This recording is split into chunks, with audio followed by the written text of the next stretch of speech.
Hey everyone, it's Allison here with New Little Life. I've got my brand new little baby here. He's about 7 days old now. And in this video, we're going to be talking about what to expect breastfeeding on day 4. So we just talked about days 1, 2, and 3. You can go back and check out those videos if you missed them. But now we're going to talk about what to expect on the 4th day breastfeeding. So I was just there with you. I made some notes. Oh, day 4. It was a fun day. Okay, so in this video, we're going to be talking mostly about engorgement and how to deal with that. So your baby's been super hungry. Now your milk is transitioning and really coming in, and it just brings a whole new set of fun times. So engorgement is super normal. It's not necessarily a bad thing. So when you hear people talking about engorgement, I think sometimes it has a really negative connotation. It's not fun, but it is pretty normal. Things like mastitis and clogged ducts, those are not normal, and those are problems that need fixed. But engorgement is just kind of a normal part of the process. So please expect that to happen. And what that means is that your milk is kind of increasing in quantity quite a bit. You'll also be having some swelling in your breast too. So it's not all milk that's causing those hard and swollen breasts. It's also a little bit of fluid and swelling. So keep that in mind, that just taking out all the milk is not really going to solve your problem, because there's some swelling and stuff like that too. But there are a few things you can do to kind of help manage it in the meantime. Your milk supply is going to regulate out, so don't feel like this is going to be your new life forever, okay? It will get better. Within the next week, you should be feeling much better this way. It'll take a few more weeks for your milk to really stabilize and kind of get into a good flow, but the engorgement really should just last a few days, the really tough part. So kind of a way you can check for engorgement is if your breasts feel soft like your cheek, that probably means that there's no engorgement. If they're firmer like your nose, that's a moderate engorged breast. And if they're hard like your forehead, that's a very engorged breast. So that's kind of a good way to tell kind of where you're at in that process. A little bit of engorgement like the end of your nose is kind of just manageable, and I would just continue feeding the baby as often as they want, alternating sides, just like normal. If you're having some really severe engorgement and your breasts are very, very hard, warm, tender, that's when you might consider doing a couple of things to help. The most important thing to remember with engorgement is that the more milk you remove, the more milk you're going to make. So hooking yourself up to a pump on this day is a really, really bad idea. It might feel good for a little bit, but your body is just going to replace that milk thinking that it needs more. So be very careful the signals that you're giving your brain and your body, and don't oversupply yourself, because that's a whole nother problem. I know moms worry a lot about low milk supply and not having enough, but oversupply is just as difficult to deal with. And moms that have had that will tell you that it's also challenging. So you might be tempted to pump for some relief often. Please don't do that. Also, I love breast pumps. We have tons of breast pump videos on this channel, and I've got more coming. I probably have 15 breast pumps sitting out there. I've got so many more videos coming. You know I love pumps. So if I'm telling you not to pump, you need to take it seriously, because I'm the breast pump lady over here. So don't do it. Okay, here's what you can do if you're really uncomfortable and you want some relief. So the goal is to get a little bit of milk out and some relief in the pressure with the minimal amount of stimulation to the nipple and breast as possible. Okay, so you're looking for that sweet spot. A great way to do this is in a warm shower. So get in the shower and just let that warm water relax you, and see if you can get a letdown to just let the milk start flowing on its own. So you haven't stimulated the nipples at all. It's just flowing out. That's a great way to find some relief with minimal stimulation. You can also fill up a basin of warm water and kind of lean over it and rest your breast in there. The dangling of the gravity can sometimes draw the milk out, and the warm water will also, you might have a letdown and just see the milk leaking out. And that's also an excellent way to find some relief without stimulating the nipple and telling your brain, I need more milk. Does that make sense? While you're feeding the baby, you can apply a warm compress, something like a warm rice bag or something on tender areas. That'll help those areas just release a little bit better.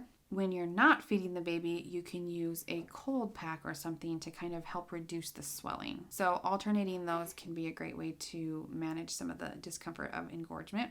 The best thing you can do though really is to just feed them often and let them take in the milk. First of all, that quantity of milk is going to be awesome for them. It's going to like just flush all the yucky poop and stuff out of their system.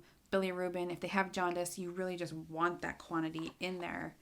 So it's great for them, and it's also going to give you some relief. Here's another product I found on Amazon that actually looked really cool. It's like a hot or cold pack for your breast, specifically designed for them, which I thought was awesome. Here, I'll even show you what it's like. Okay, so it comes with 2 of these little beady things and 2 little covers. Cool. So it says that you can put that in the freezer and freeze it, or you can microwave it so that it's warm. And again, it's really designed to go around a breast with your nipple out in the middle, which is awesome. You can put that on, use it for hot or cold. Actually, I would probably put one of these in the freezer and then use the other one as a warm one, because you're really probably only dealing with one breast at a time.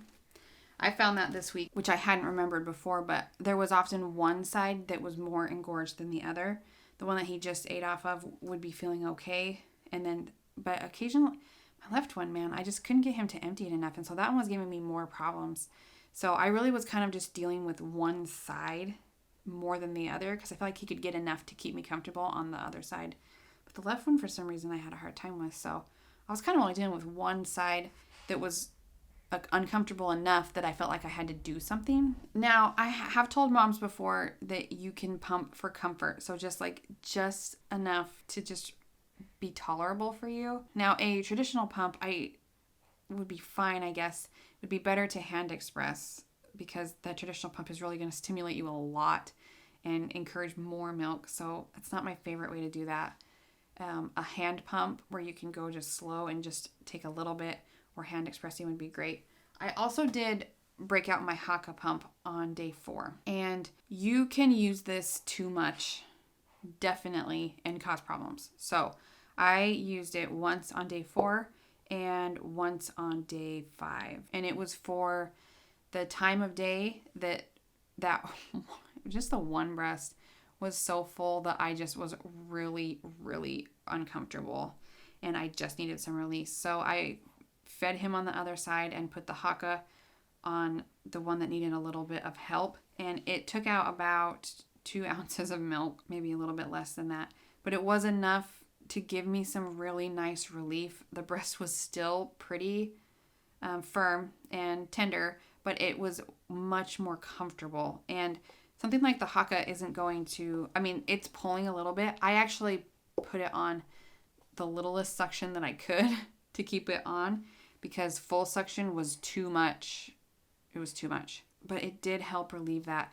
Only use this once a day. Please, please, please don't go crazy on your Haka. You can cause some problems.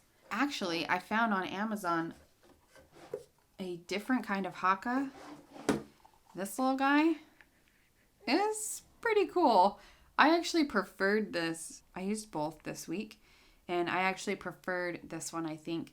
This one has a gentler suction. The inside is a lot more floppy. I'll be doing a video comparing 3 different kinds of Hakas. But this one was much gentler, and it didn't pull out as much, which is fine. I don't really care about the quantity. But it did pull out enough to give me some relief. And I feel like this would be an awesome tool for engorgement, because it did give me comfort, but it was not as strong of a suction as the regular Haka, which, again, you're trying to just find that balance between comfort with minimal stimulation. So this little guy's cool. Watch for more videos on him, because I liked that. It can also be a little tricky to latch a baby onto a really taut and swollen breast. So something that you can try is called reverse pressure softening. So if things are just really tight on the front here and there's just nothing for baby to latch onto, it'd be like latching onto like a basketball, it's hard for them, okay? So what you need to do is just soften up this area so that there's enough for them to get onto. So what you can do is put your fingers on either side of the nipple and just press down into the breast. And you can hold it there for 20 to 30 seconds and then alternate and come in this way. And the whole idea is that you're kind of just trying to take the swelling and the milk just away from the front a little bit. So all you're doing is just trying to press it in backwards, alternate. And you can do that for a minute or two. And then you should notice that the areola and nipple are much softer right there, even if the rest of the breast is still engorged.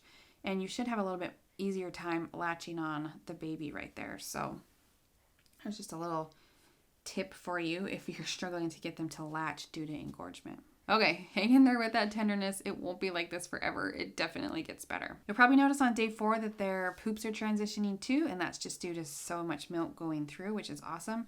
Hopefully it's kind of turning green and eventually to that beautiful mustard yellow color. Oh, baby poops. But again, a great way to tell how much the baby's getting is just to monitor how many wet and dirty diapers they're having every day, and that can give you a really good idea that they're getting enough to eat so that you don't have to worry about it. You should be starting to hear them swallow quite a bit more, especially as your milk transitions in, because they're just taking in more fluid. So listen for that too. That can be a great indicator that they're actually taking in milk. I know some of you moms have some awesome ideas for dealing with engorgement. So will you please comment below? I love the community that ends up in the comments of these videos. You moms really help each other more than I can sometimes, and I love learning from you. So please comment down there and check down there, because some of these moms just have got it going on. Or why didn't I think of that? So please share with me down there. You can also find me on Instagram, Facebook, and support the channel on Patreon if you can. So we're going to head on over and we're going to talk about what to expect on day 5 of breastfeeding. We're almost through the first week here, and I'll see you over there.